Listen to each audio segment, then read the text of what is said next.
Hey guys, it's Nick the Booksmith. Welcome back, welcome back. There were technical difficulties, as there often are, and I filmed a little segment, but I lost it. So let me sum up. All I ended up doing was I put some little specimens inside the bottles. Just some moss and a feather, and this one has lichen in it. And I wrote some labels on old paper. This one was printed and then I wrote on it. And this one doesn't have anything on it yet. So I did that, riveting, I know. Sorry you missed that. So this one has a little label for the feather, the little, the scientific whatever, Latin something. And I was just going to simply put this name on it, and then I also have a little number code that I printed out that means absolutely nothing. Just going to take some regular clear tape because I'm fancy like that. And this is the little number code, and it's going to get cattywampused under it. And then that gets taped on.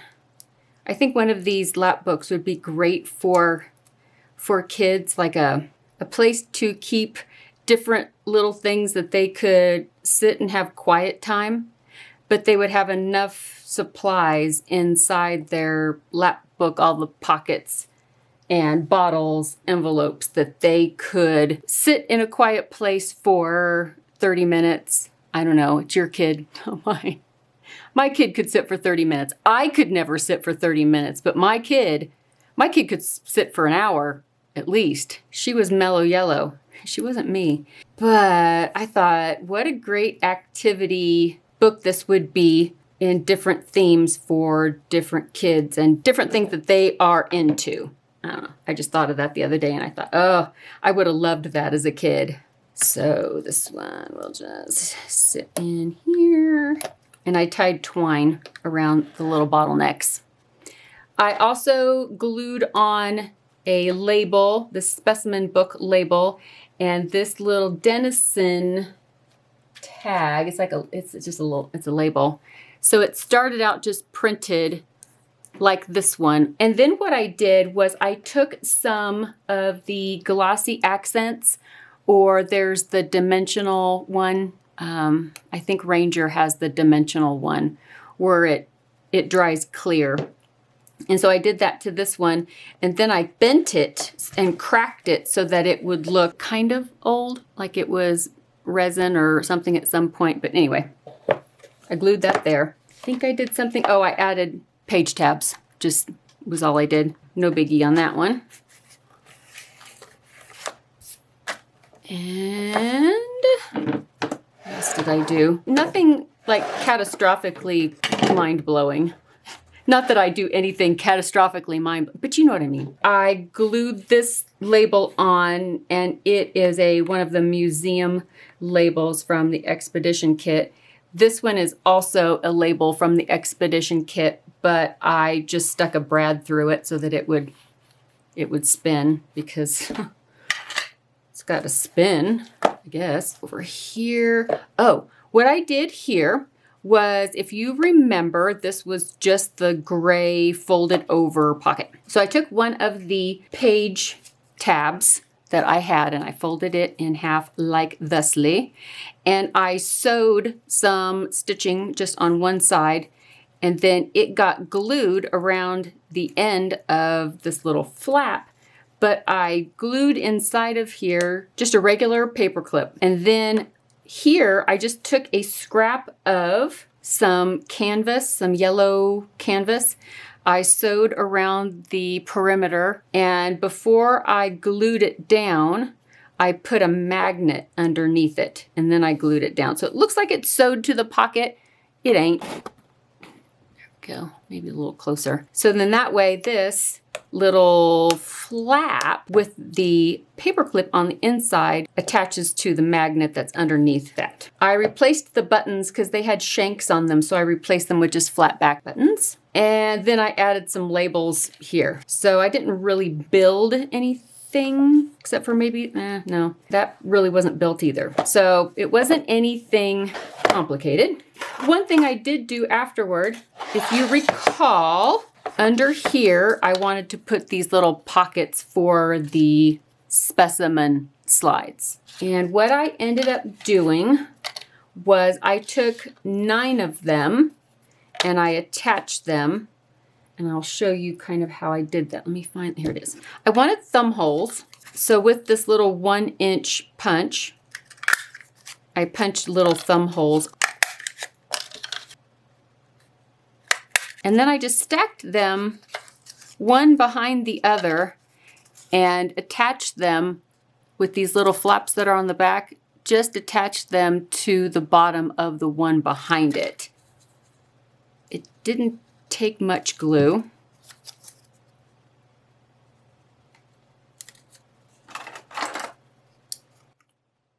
So that's all I did to 9 of them. And this is what it came looking like, is all these little pockets stacked on top of one another. And I made some more slides, but I told you I was going to do that anyway. This one has some fern leaves in it. And these were stuff that I either had around the house or was in the yard. And they have little labels on them from either the random numbers and quotes page, the kit, or the fern specimen slide kit, or the expedition kit. I think those were the 3. So I ended up making, I think I made 9. Maybe I didn't. I don't remember how many I made. They were all over the place on here, and I thought it took up too much room, so I decided to consolidate them into one long piece instead of all over taking up all that room. Because they are just slides. I just put enough together to where it could go on one side or the other in here. I don't know. What do you guys think? Then I thought another thing I could do, I'm not exactly sure how I'm going to attach it or where, was I was going to make a little notebook. I have this grid paper, and it was on a ring binder of some kind. But this is too wide, so I think I will cut it in half and have a skinny notebook, thusly. And in order for it to have a notebook back, I thought I would take one of these 6x6 Tim Holtz extras that I have lying. Well, this one isn't. This one's a different brand because it's not two-sided. So I'll take one of these. Doesn't matter. Let's do this one. And it has to be cut down to the same width. Usually notebooks, their covers aren't bigger than the paper. It's usually flush. So I'm going to slice this down. This is, I think, 2 3/4 is the width on that. So there's 2 pieces. I can use one or the other. It doesn't matter. Again, it doesn't matter. And Bertha is asserting her real estate. I'll move her over. I'm going to give it a score line. That one's too hefty. I am missing one of my embossing tools, and it's the middle one that I love. You know, of course, because that's how we roll. So I'm going to make a score line that is just nearly matching the top of the paper. Guess I should do it on this side. And then I'm going to give it just one tick mark away from that, because I think that should be enough to fold over the top of the paper and give it a little bit of room to fit the paper inside. Ooh, this is really bright, isn't it? Turn that down a little bit. You can see that it's got a 1/8 fold over. That allows for the paper to fit inside there. If it was just one fold, then it would be pushing the paper out. And all I'm going to do is staple it. Like a boss. Like a lazy, lazy boss. my goodness, it's a lot of paper. Never fails. I got one stuck. And if you're like me and you try to staple too much paper for the staple inside, just fold down the prongs in the back so they don't poke anybody. So then I have a little notebook. Okay, cute. Put these somewhere where I can lose them. Excellent. I do not know where that is going to go, but it's going to go somewhere. Another thing I wanted to do was I'm going to be putting in this little fabric coin envelope, and I will show you how I did that. This one I've had around for quite a while. It was an extra from some project or another. And here is some fabric that Hallie sent me, and I think it's kind of perfect for this project with these fern leaf prints all over them, which I think are kind of fabulous, just kind of fabulous. So on this side, I'm going to take this coin envelope from, I think this is from the Calais World Traveler Kit, and use it as a template. But there are templates of coin envelopes free all over the interwebs.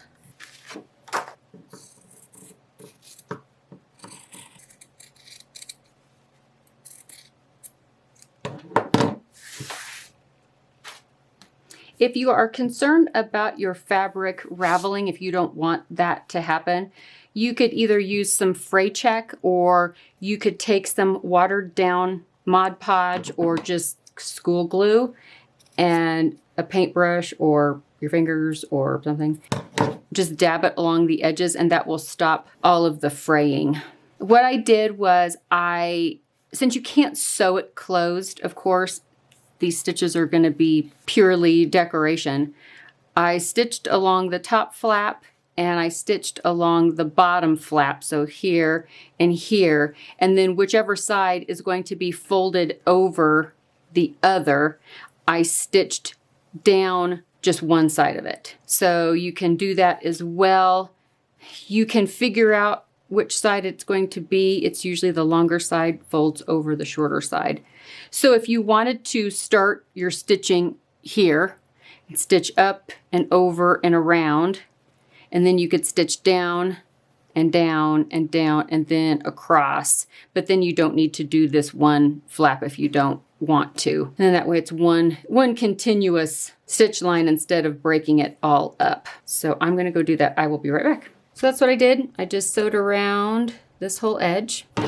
If your fabric is too flimsy, you think it's not going to be sturdy enough, you could always iron on some fusible interfacing onto the back. And then all I did was basically put the envelope together like you would if you're making a paper version. And if you iron it, it's probably best. So it's going to be somewhat like this. Now this one, I added these little camouflages. So I have some of this faux leather. Before I glue it up, I would definitely figure out where I want these placed. About there. Make the holes in the middle.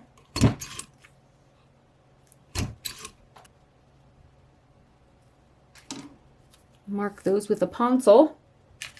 What I like to do for my, whatever these are called, the little circle fastener things, I like to use a hole reinforcer underneath them to give them a little bit of lift from whatever surface. Alternatively, you could always take a small punch. This one's too large. You could always just punch out just a regular circle and glue it together and then punch your hole through both of them at the same time, which probably a good idea. Then that way it's a once and done kind of a thing. But I like doing this because it gives the room needed for the string that goes underneath that ties them together. It is snowing today. Snowing, snowing, snowing. I'm gonna snip a little pilot hole for the eyelet to fit through. I find that if I don't do that, that the crocodile will catch a thread and then tear up all the fabric unless it has like a reinforcement underneath it. I'm going to do that. I'm going to take some of this fabric and do that because I was going to iron on some fusible interfacing, but that didn't happen. Do you ever get a song stuck in your head? You think it's gone and then it comes back and it gets you? For days. So I have a song in my head, but it's better than the one I had previously stuck in there. Looks like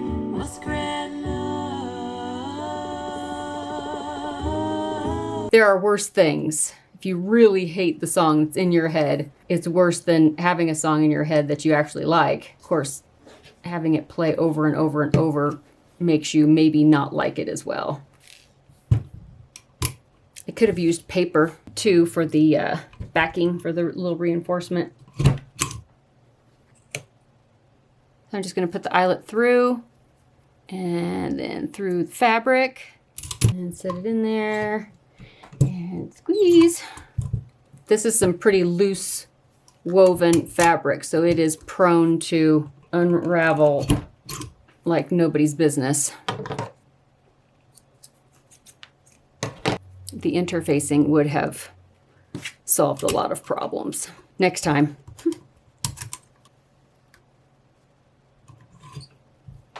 All right. Now I will glue it together using the Fabro whatever. So yes, if it was ironed, it would lay a lot flatter and you could tell where it was supposed to be a lot easier.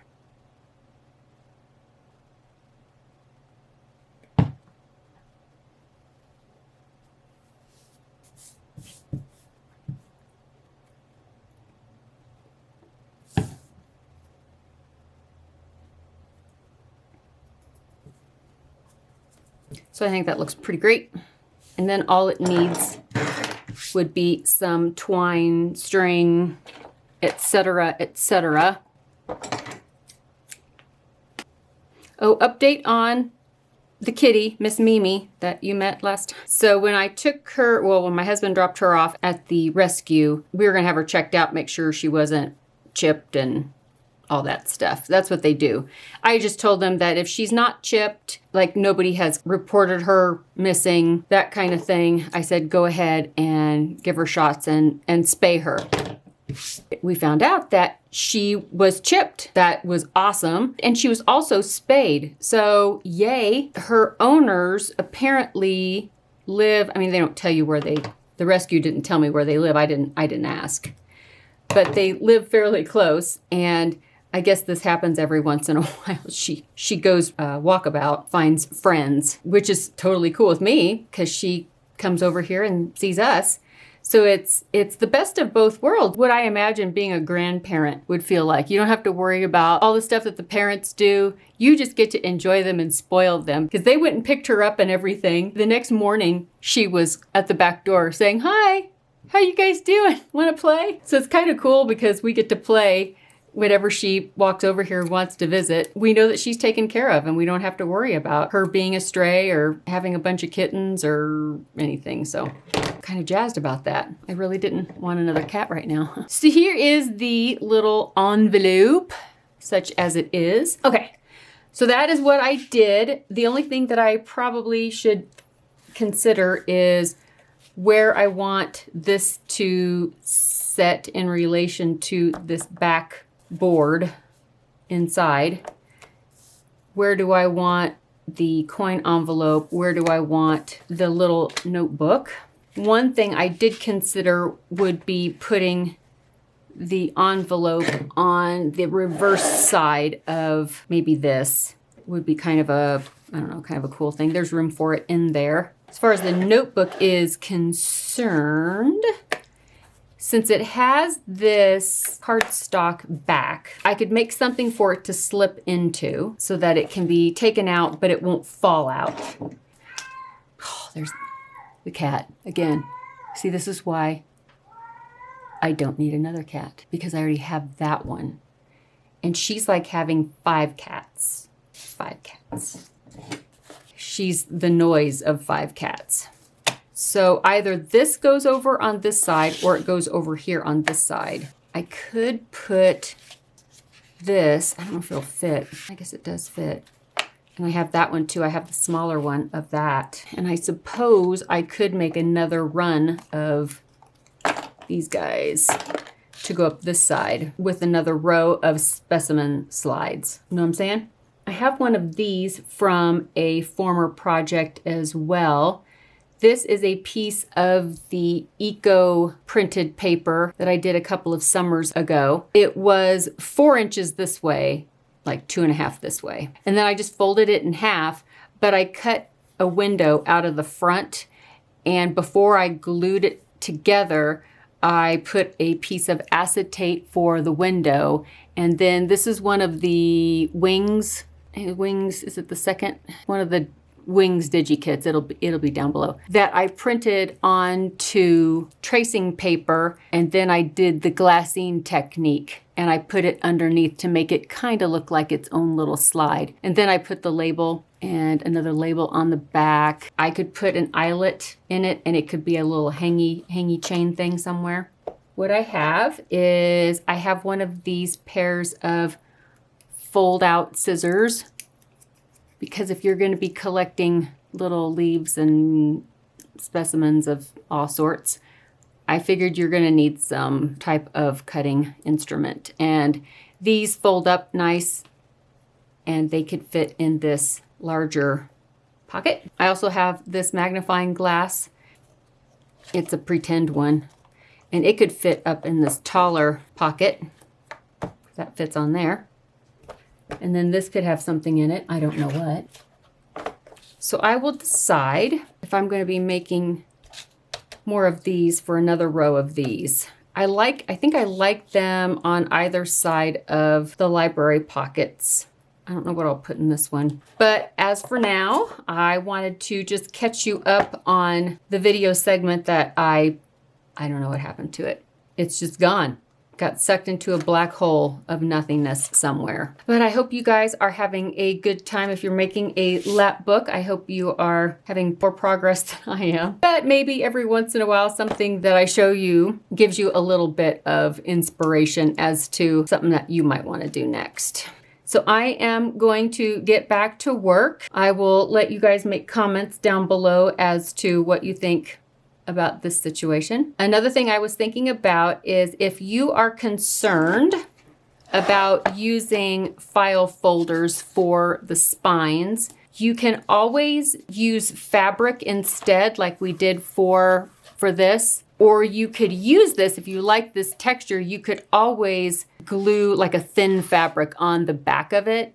Even a cheesecloth would work. I might do that. I might add some fabric on the back of this one and this one, since they will get the most wear and tear. I'm thinking about it. So I just wanted to throw that out there in case you may be concerned about the strength of just the paper as a spine piece. Just know that you can always reinforce anything that might not look like it will hold up like you need it to hold up. All right. I hope everybody is having a great week. If it's snowing where you are, stay warm. If it's hot where you are, stay cool. And I will see you guys really, really soon in the next video. Bye, guys.